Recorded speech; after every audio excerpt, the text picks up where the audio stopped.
What is up, YouTube? It is me, Topher Crost, here to do another deck profile, but before, as you can already see on the screen, but before I get into that, I just wanted to say one thing. Earlier last week, I uploaded a top 10 Blue Eyes White Dragon support cards list, so before I forget to say anything about it, I just wanted to say, if you like this deck profile, I would encourage you to go watch that video. It talks about the top 10 best Blue Eyes White Dragon support cards, at least in my opinion. So I would really appreciate it if you watch that video, give it a like, and subscribe to this channel if you're not already subscribed, join our community. That being said, be on the lookout for another card giveaway coming soon. Now, with all that being said, let me go ahead and get straight into the deck profile. Now, before I really get started on this deck profile, I just wanted to say the extra deck is technically unfinished. And when I say technically, it doesn't have 15 cards, but I've never needed any other cards in the duels that I've played besides the ones that I have in the extra deck. So, if you have any suggestions of cards that I should fill my extra deck with, please let me know. I still have a few spots open. I just never needed them. I've made this deck very main deck focused because of link summoning. It's for link format, and so I wanted to make the deck very main deck focused. I didn't want it to go and have to delve into the extra deck too much. I want it to be good on its own with the main deck. So, that all being said, let's get to the deck profile. First up, we are going to have 3 Blue Eyes White Dragons. Obviously, you want to have 3 Blue Eyes White Dragons. It is the resource for the deck. It pretty much allows you to do everything, and this is a Blue Eyes White Dragon deck, so you definitely want to roll with 3 of those. I would not suggest playing any less for any reason. Next up, we have Blue Eyes Chaos. I'm just throwing them everywhere. These cases these sleeves are brand new, so they're gonna be flying everywhere. But anyway, next up is Blue Eyes Chaos Max Dragon. This is the card that I made the deck around, essentially. I try to get him out as much as possible when I play the deck. He has a really good effect. First off, he cannot be targeted by your opponent's spells or card effects or anything of that nature. But what really makes this card awesome is he's running 4,000 attack, and best part about all of that is if your opponent has a defense position monster, he inflicts double piercing battle damage to your opponent, which is ridiculous. Like, if your opponent had monster 0 defense, and you attack with Blue Eyes Chaos Max Dragon, you're doing 8,000 life points. That's like a one-turn game win. I only say that because that's actually happened to me playing this deck, and I think that's interesting. And then it forces your opponent to play in attack mode. And since your monsters are typically going to be more powerful in a Blue Eyes deck than your opponent's, it's very important that you want them to play in attack mode so you can get their life points down as quickly as possible. This deck, typically, I've never had it take more than 5 turns for me to win a game, and that's on the slow end. Next up, we have Blue Eyes Alternative White Dragon. Of course, you want to run 3 alternatives. It is a great card. It's basically a Blue Eyes White Dragon that you can special summon by having a Blue Eyes White Dragon in your hand. Not only that, it also has the added effect of being able to destroy a card once it's on the field, and it counts as a Blue Eyes. Basically, a better version of Magician of Dark Illusion. For Dark Magicians, you always want to run 3 of the Blue Eyes alternatives, and it's very good. You can use its effect, the Destroy effect, something I always recommend doing right before you go into a extra deck monster for any reason. That way you get the Destroy off, and then you still get the attack, because the only downside to alternatives ability is that you cannot attack after you use it, but it's not really a downside if you're going to go into something else. Alright, next up, we are going to be running 3 Sage with the Eyes of Blue. A very important tuner for the deck. I run 3 because its first effect lets you search a tuner, like the Whitestone of Ancients or Whitestone of Legend, which you can then discard to get into the graveyard to get Blue Eyes effects off. But if you already have another effect monster on the field, his second effect is why I really like him. It lets you special summon a Blue Eyes straight from your deck to the field, and this could be used at any time as long as you have an effect monster on the field.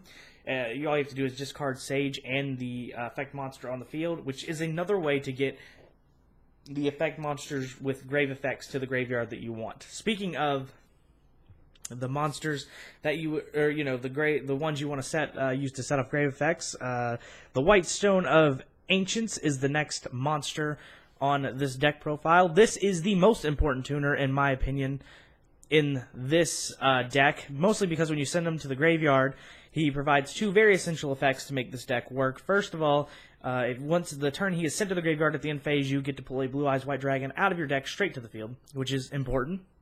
But his second effect allows you to get Blue Eyes White Dragons back in your hand. Now, why is that important? Well, when it comes to cards like Trade-In, which is draw 2 if you discard a level 8, or Blue Eyes Alternative White Dragon, you have to have that Blue Eyes in your hand. So if White Stone of Agents is already in your graveyard, you banish it from the graveyard, you pull Blue Eyes to your hand, you get Trade-In, you get to you get to special summon your Blue Eyes Alternative. It just pretty much always makes sure you have a Blue Eyes in your hand while you need it, or on the field when you need it. Next up, I'm playing 1 Dragon Spirit of the White. So this card is very important to the deck. Most people play 2. I play 1 because I've never had trouble getting it into the graveyard, which is where I want it so I can recycle it. So it basically counts as a normal monster while it is on the field, while it's in your hand or the graveyard, pretty much anywhere that isn't the field. It's always treated as a Blue Eyes monster as well. But the big thing about this card is when it is summoned, you get to banish one of your opponent's spell or traps. So you're going to want to recycle this card a lot during the game. With cards like, you can bring them back with cards like, Call of the Haunted, cards like that. Not cards I play in this deck, but there's a lot of revive cards, Silver's Cry, things like that. You can bring them back to banish your opponent's cards. It's also a Blue Eyes monster, so it can be special summoned with a lot of the effects of the cards in the deck. But every time you special summon it, you get to banish your opponent's spell and trap, which gives you an element of control. And it's pretty easy to recycle, especially because of its other effect, which allows you to send it to the graveyard, at any time to special summon a Blue Eyes White Dragon straight from your hand. So it's a good combo, but you definitely want to keep him in the graveyard. You don't want him on the field very long, because you really want to be able to use them again when you need them. And last for the monsters, we are going to have 1 White Stone of Legend. This card is the effect is very simple. It is a tuner, but when it is sent to the graveyard for any reason, it could be Dragon Shrine, it could be use it for a tuner summon, or a Synchro summon, I was calling them tuner summons.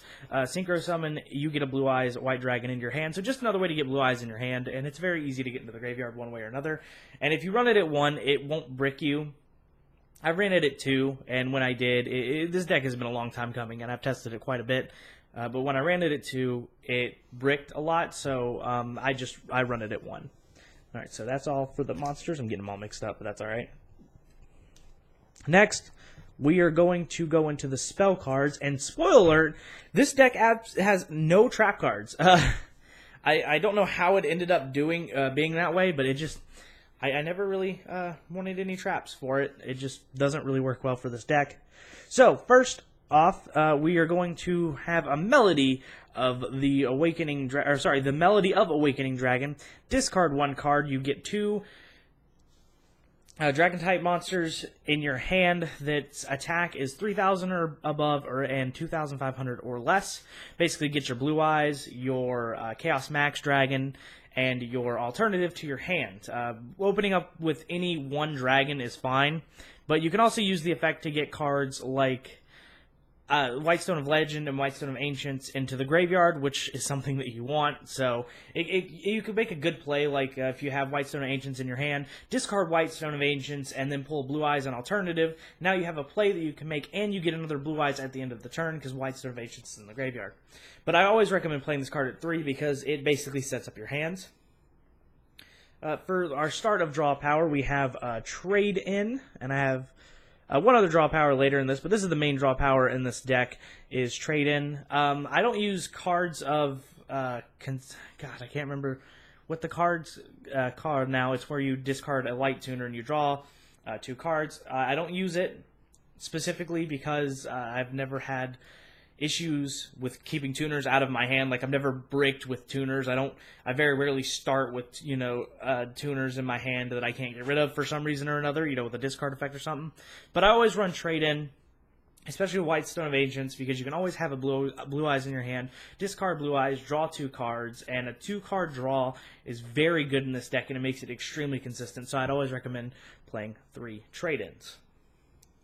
Next up, we have Dragon Shrine. Now, if you guys don't know what Dragon Shrine does, it's pretty simple. Send one dragon-type monster to the graveyard, and if it is a normal-type dragon monster, you can send another dragon to the graveyard.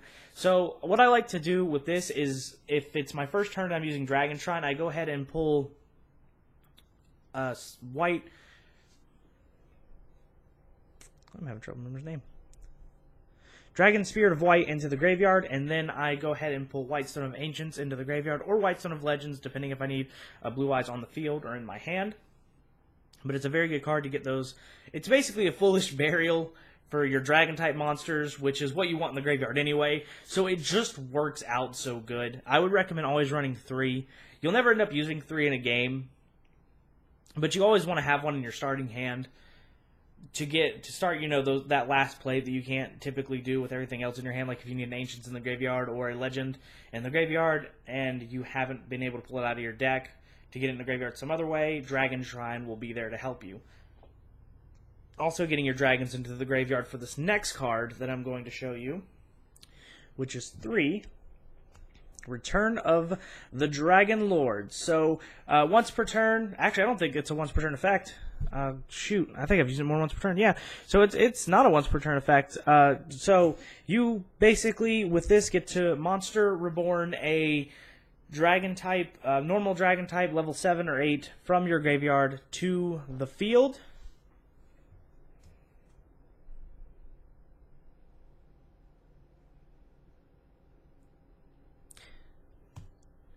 Excuse me, I don't know why I said normal dragon type. You get to special summon any level 7 or 8 dragon type monster from the graveyard. It's meant for red eyes and blue eyes, essentially. And once Return of the Dragon Lords is in your graveyard, you can banish it, and this is not a once per turn effect. You can banish it if somebody is going to destroy one of your dragons, or really target them for just about anything.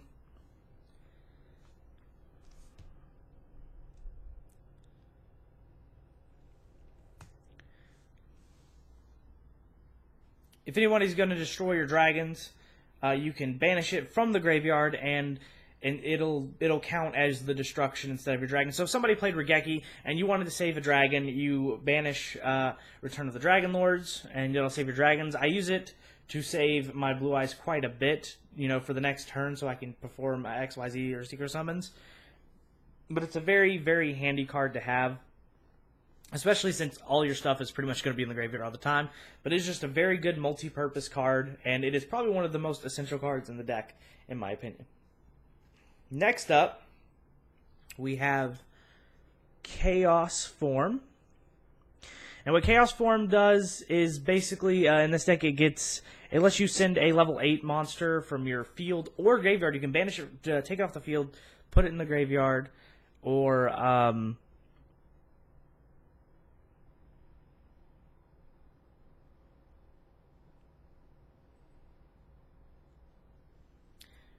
from your hand. You can send it from your hand to the graveyard, the field to the graveyard, or you can push, or you can put it from the graveyard banish, as long as it's the exact same level as the card you're summoning. Basically, I use it to summon Chaos Max Dragon with the help of Blue Eyes from my hand, deck, or graveyard.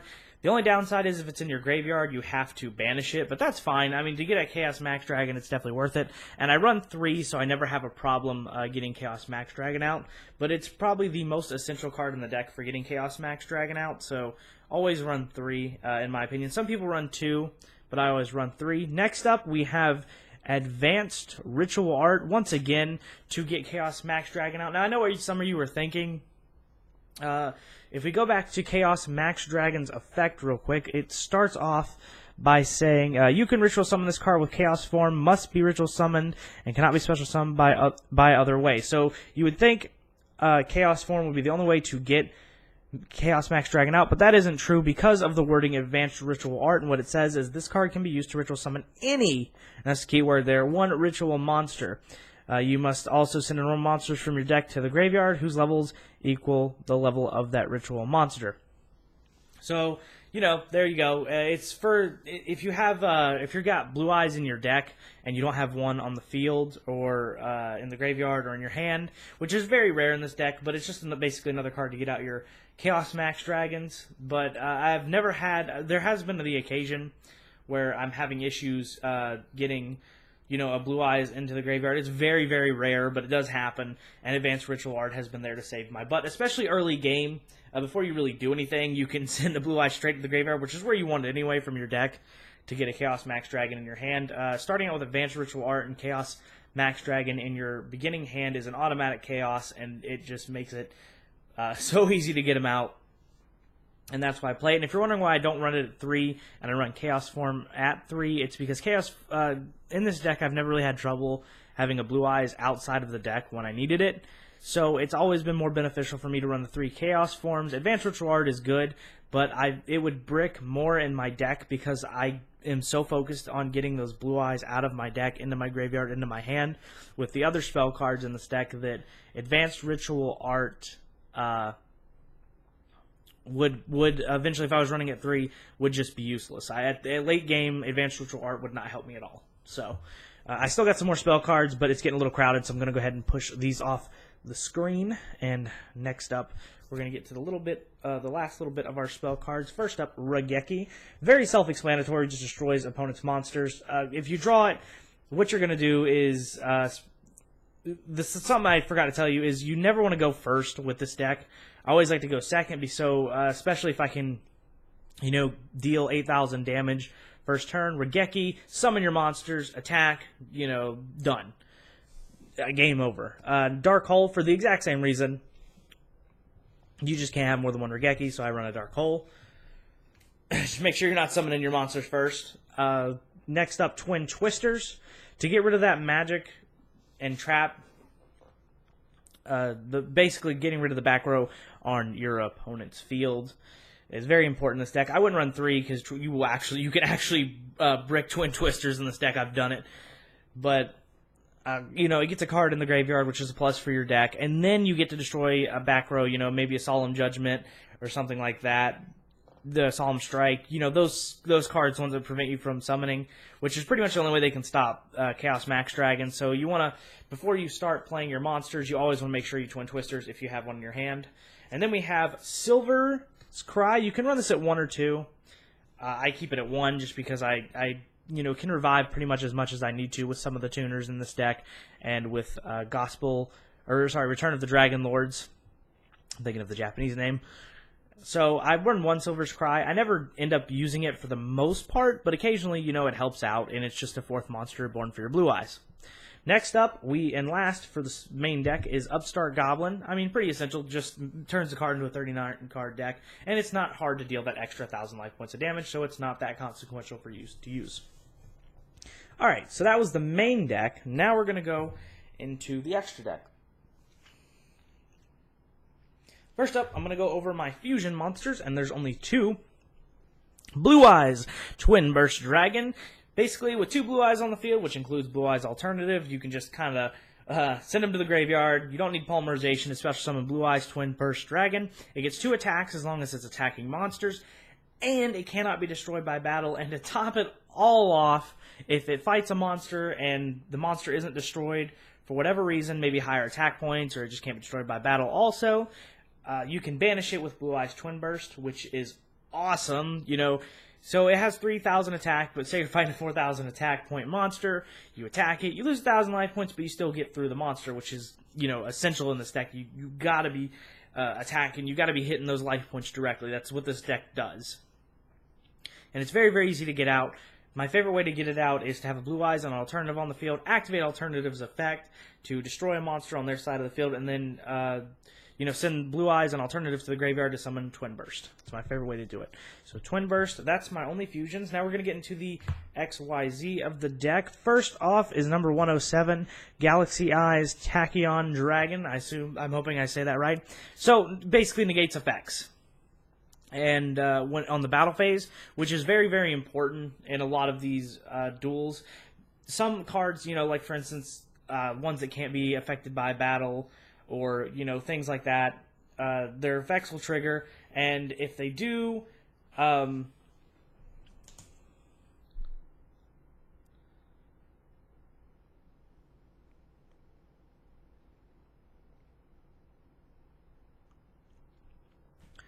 an effect resolves for any reason, he gets 1,000 life points. Not only that, all the monsters that are on the field at the time have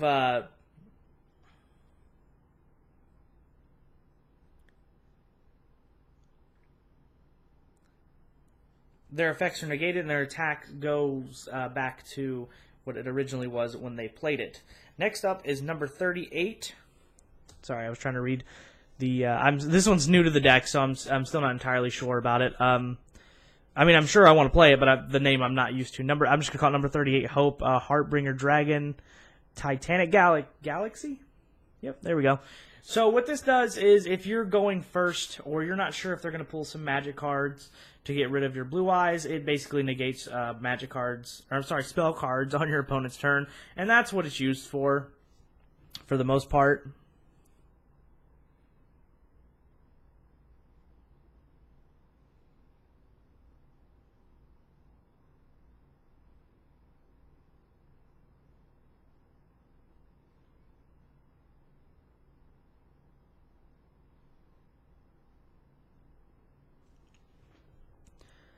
And the other thing I've always used it for is to direct an attack to it. It can take an attack for one of your other monsters if you want to like save your blue eyes, and you can change the attack to number 38. He can take the hit and die for your other monsters. But that's what he's here for. And number 68. This was just a new one out of the 10s. I never have used him. But I have him in the extra deck just in case. 2 level 8 monsters. I mean, he's easy enough to get out. Basically, just doesn't let things come back up from the graveyard. So it's basically it'll stomp your opponents. It also gains 100 attack and defense for every monster in the graveyard. So it's also just a really high attack point monster. But basically, it keeps your opponents from using cards from their graveyard, which is extremely important sometimes. But it also prevents you from doing it. So I don't use him that often. Next up, we're going to have the Synchros.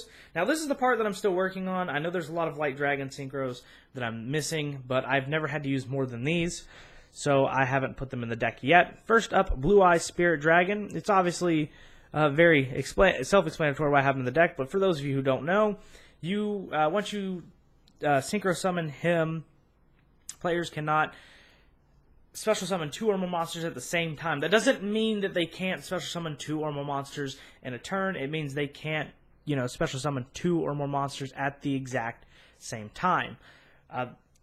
Also, its second effect is what I really like about it. You can negate an effect from the graveyard, which has saved me a bunch of times, especially playing decks like Light Swarms, just all those, grave effects, especially with like a Galaxy Cyclone and stuff, negate that. And you can also, at any point during your opponent's turn, tribute him to special summon another Light Dragon type monster from a tuner monster from your extra deck. The only problem is the other monster gets destroyed at the end of the turn. And the other monster the only monster I typically go out to him with is the next one on this list, Azariah Silver Dragon, which he is the best way, in my opinion, to cycle Dragon Spirit of White, because every turn during your standby phase you can get another you can get a normal type dragon from your graveyard and bring it to the field. Now, I know what you're thinking. Well, don't the dragons get destroyed at the end of the turn thanks to Spirit Eyes? Well, thanks to Azariah's second effect, when he is summoned, every dragon you have on the field at the moment he is summoned cannot be destroyed until the next turn. So he doesn't get destroyed at the end of the turn by Spirit Eyes effect, and he gets to stay on the field. It's a pretty cool effect. I know they did that on purpose, but it's still a pretty tricky effect that I like to use. Azariah and Spirit Eyes, I don't use that much because my tuners are typically in the graveyard already. When I do get them out, it's because I really need them. But they're very good cards, and I know that, like I said, there's other light dragons that I can use with Spirit Eyes. I just haven't decided which ones I want to put in the deck because I haven't had a chance to use them, and I don't think I would use them because more often than not, I don't really go out into the extra deck. And last but not least, just for good measure, one Decode Talker, just in case I have to summon more than one extra deck monster, which has never happened. There's another dragon that came out in Codebreaker that's really good for Blue Eyes decks, but I did not want to pay $30 for him, especially considering this deck is so main deck focused. So I just put Decode Talker just in case I need him. But that's about it for this deck. It's an amazing deck. I would recommend you try it. This is it's been a long time coming. I've actually been working on the deck for about 4 months now, so I hope you guys enjoy the deck profile, and please leave me a like. And like I said, I apologize for all the uhs and stuff in this video. I'm exhausted, my throat is sore, and it's very, very hard to talk or think right now. My schedule has been extremely hectic, so thank you for bearing with me. I'm trying to get as many videos to you guys as I can. So if you like my Blue Eyes White Dragon deck profile, let me know. Other light dragon type monsters that I could put in my extra deck, let me know. Should I put in card of Conscience? I'll remember the name. You know the one I'm talking about. So all these things in the comments below. I cannot wait to discuss this deck with you because this is my first official on this channel pure Blue Eyes build. I did a Blue Eyes Exodia build, and if you guys want to watch that, it's on the deck profile playlist. But anyway, you guys have a wonderful day. Thank you so much. Topher, Crost out.